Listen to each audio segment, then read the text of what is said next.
Lakshmi Srinivasa jewelleries proprietors Duggi Srinivasarao, Duggi Abhinay, IT hub ఎదురుగా Yellandu cross road, Khammam. Hi hello namaste, welcome to Suman TV Khammam. నేను మీ విజయశ్రీ. విలేకరులు ప్రజల సమస్యలకు అద్దంగా నిలిచేవాళ్ళు.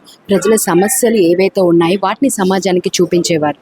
సో అలాంటి విలేకరులకి కొన్ని ఏవో వాళ్ళ సమస్యలు, వాళ్ళ పరిష్కారాలు అసలు ఏంటి, ఏం చేయాలి, వాళ్ళ కార్యాచరణలు, దీనికి సంబంధించి అన్నీ కూడా డిస్కస్ చేసుకోవాలన్న ఒక ఉద్దేశంతో ఇక్కడ ఖమ్మంలోని ఖమ్మం జిల్లా ఖమ్మంకి సంబంధించినటువంటి విలేకరులు అందరూ కూడా ఈరోజు మన ఖమ్మంలోని జెడ్పీలో అయితే సమావేశమయ్యారు.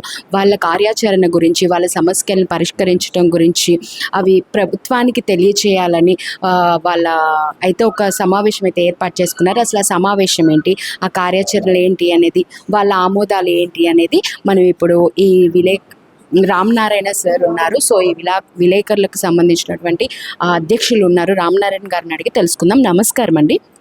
నమస్తే అండి. సుమన్ టీవీ వారికి శుభాకాంక్షలు. జర్నలిస్టుల సమస్యలు ఒక ఖమ్మంలోనే కాకుండా రాష్ట్ర వ్యాప్తంగా ఉన్నాయి. ఇప్పుడు నేను రాష్ట్ర ప్రధాన కార్యదర్శిగా పనిచేస్తున్నాను. వివిధ జిల్లాలు పర్యటనలు చేస్తున్నాం. అందులో భాగంగానే ఖమ్మం జిల్లా మహాసభ ఇటీవల జరిగింది. ప్రధానంగా జర్నలిస్టులు కోరుకునేది ఏంటంటే ఉద్యోగ భద్రత, వేతన సమస్య, ఇళ్ల స్థలాలు, ఎక్రిడేషన్లు, హెల్త్ కార్డులు, వీటిని కోరుకుంటారు. వీటిని కోరుకునే దాంట్లో ఏంటంటే ఉద్యోగ భద్రత అనేది ప్రభుత్వమే కల్పించాల్సిన అవసరం ఉంది. వేతనాలు పెంపుదల కూడా ఒక వేతన సంఘం అనేది సిఫార్సులు చేస్తుంది. దానికి అనుగుణంగా పెంచాల్సినటువంటి అవసరం ఉంటుంది. వేతన సంఘ సిఫార్సులని గాలి కొదేశారు కేంద్ర ప్రభుత్వం. ఎప్పుడో 15 సంవత్సరాల క్రితం మజీతియా వేజ్ బోర్డు అనేది ఒకటి ఏర్పడింది. ఆ తర్వాత వేజ్ బోర్డు అనేది లేదు. అందుకని ఏంటంటే ఇప్పుడు గాలిలో దీపాలలాగా ఉన్నాయి జర్నలిస్టుల బతుకులు. వేతనం అనేది గ్యారంటీ లేదు. అనేక పత్రికల్లో కూడా మామూలుగా ఏంటంటే స్ట్రింగర్లుగా లేదా డైలీ వేజెస్ వాళ్ళుగా పనిచేస్తున్నారు, కాంట్రాక్టు వర్కర్లుగా పనిచేస్తున్నారు తప్ప భద్రత అనేది లేకుండా ఉన్నటువంటి పరిస్థితులు మనం చూస్తున్నాం. అదేవిధంగా ఉన్నటువంటి సమస్య ఏంటంటే ప్రధానంగా వేతన సమస్యతో పాటు భద్రత, ఉద్యోగ భద్రత అనేది ఎక్కడా లేదు. మనం దేశవ్యాప్తంగా చూసినా భద్రత అంటే దేని పరంగా సార్? అంటే వాళ్ళు బయటికి వెళ్తున్నారు దాని గురించా, లేదంటే వాళ్ళ విలేకరుల దాంట్లో కంటిన్యూ అవ్వటం గురించా, దేని గురించి భద్రత అనేది? ఉద్యోగ భద్రత అనేది అంటే ఉద్యోగంలో గ్యారంటీగా వాళ్ళు ఇంతకాలం పనిచేస్తారు ఆ సంస్థలో అనేది లేదు.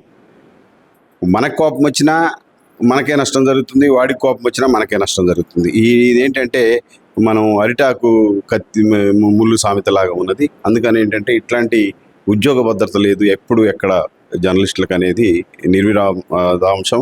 దీని మీద దేశవ్యాప్తంగా కూడా పోరాటాలు జరుగుతున్నాయి. అదేవిధంగా ఇందుకోసం మీడియా కమిషన్ ఏర్పాటు చేయాలని డిమాండ్ చేస్తున్నాం దేశవ్యాప్తంగా. మీడియా కమిషన్ ఎందుకు ఏర్పాటు చేయాలంటే జర్నలిస్టుల స్థితిగతులను చర్చించి బాగా దీన్ని అధ్యయనం చేసి ఒక కమిటీ ఏర్పాటు చేసి వాళ్ళకి ఏ సమస్యలు ఉన్నాయి, వాటి పరిష్కారానికి మార్గాలు ఏంటనేది అన్వేషించి పరిష్కరించేందుకు మీడియా కమిషన్ ఏర్పాటు చేయాలని IJU, Indian journalist union, TUWJ Telangana union of working జర్నలిస్టులు చాలా కాలంగా పోరాడుతున్నాయి. దానికోసం ఇప్పటికీ అనేక తీర్మానాల ద్వారా తెలియజేశాయి ప్రభుత్వానికి. కేంద్ర ప్రభుత్వం కూడా గతంలో జర్నలిస్టులకు ఉన్నటువంటి చట్టాన్ని కూడా నిర్వీర్యం చేసింది.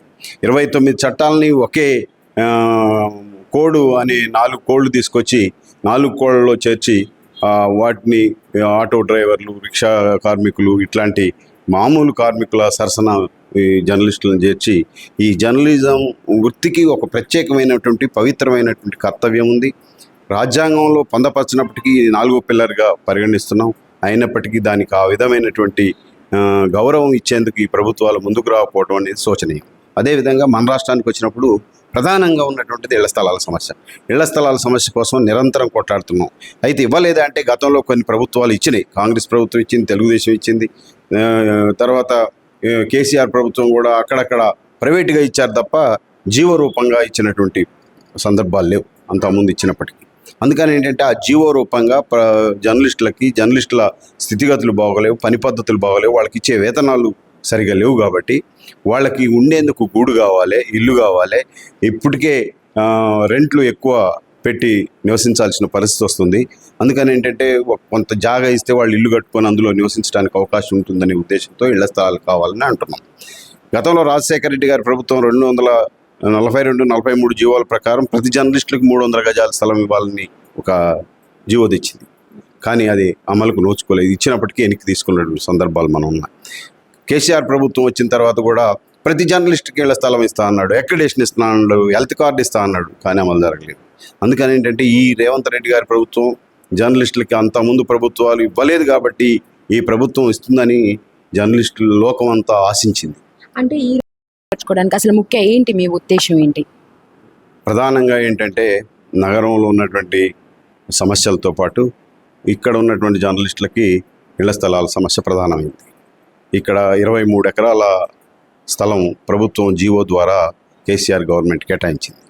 వాటిని జర్నలిస్టులకు ఇచ్చేందుకు ఆటంకాలు ఏర్పడుతున్నాయి. ఏంటి అంటే కోర్టుల ఇది చెప్తున్నారు, కోర్టు వద్దంటుంది, అందుకని ఆగుతున్నాం, కోర్టు తీర్పు వచ్చిన తర్వాత పరిశీలిస్తాం.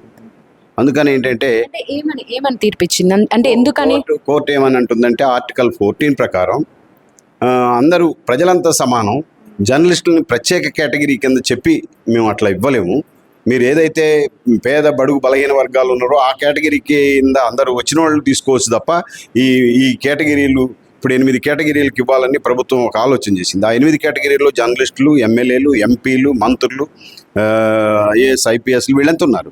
అందుకని ఏంటంటే అట్లాంటిది కుదరదు. పేదలకు ఏ విధంగా అయితే ఇస్తారో ఆ విధంగానే పేదలు ఎవరైనా ఉంటే జర్నలిస్టులో ఇవ్వండి, అది కూడా పేదలకు ఇచ్చేట్టు 60 గజాలు, 70 గజాలు, 50 గజాలు ఇవ్వండి, ఇట్లాంటివి ఉన్నాయి. అయితే అదే తీర్పులో ఏం చెప్పిందంటే ఇవ్వచ్చు, సొసైటీలు ఏర్పాటు చేసుకుంటూ ఇవ్వచ్చు, కానీ ఆ సొసైటీలకు ఆక్షన్ ద్వారా కానీ బహిరంగ వేలం ద్వారా కానీ లేదా మార్కెట్ వాల్యూను పరిగణలో తీసుకొని మార్కెట్ వాల్యూ ప్రకారం కానీ ఇవ్వచ్చు అని ప్రభుత్వం కోర్టు చెప్పింది. ఆ కోర్టు చెప్పిన తీర్పుని మేము అధికారుల దగ్గరికి, మంత్రుల దగ్గరికి, ముఖ్యమంత్రి దగ్గరికి తీసుకుపోయి దీన్ని పరిశీలించండి అన్నాం. మేము న్యాయ నిపుణులతో చర్చిస్తున్నాం అంటున్నారు తప్ప సమస్య పరిష్కారం కావట్లేదు. అందుకని ఏంటంటే రేపు కార్యాచరణ పూనుకోవాలి, రాష్ట్ర వ్యాప్తంగా పూనుకోవాలి. ఖమ్మం నగరంలో కూడా ఆ విధంగా, ప్రధానంగా ఖమ్మం నగరంలో, ఎందుకంటే ఖమ్మంలో ఇచ్చినటువంటి జర్నలిస్టు 23 ఎకరాల స్థలం జర్నలిస్టులకు రావట్లేదు. అట్లే ఉంది, ఆల్రెడీ దాన్ని ఓకే ఇచ్చేసారు, కేటాయించారు, జీవో ప్రకారం ఇచ్చారు. మనం జర్నలిస్ట్ సొసైటీ ద్వారా డబ్బులు కడితే అది దాన్ని హ్యాండ్ ఓవర్ చేయాలి. మీరు డబ్బులు కట్టడానికి మనం సిద్ధంగా ఉన్నాం, సొసైటీ సిద్ధంగా ఉంది, కానీ ప్రభుత్వం డబ్బులు కట్టించుకోవడానికి సిద్ధంగా లేదు. అందుకని ఏంటంటే ఇక్కడ పెండింగ్లో ఉంది. దీన్ని హ్యాండ్ ఓవర్ చేసేందుకు ప్రభుత్వం ముందుకు రావాలని, దానికోసం అవసరమైతే పోరాటాలు చేయాలని ఆలోచనతో ముందున్నాం. అది కార్యాచరణ రూపొందించాలని అనుకుంటున్నాం.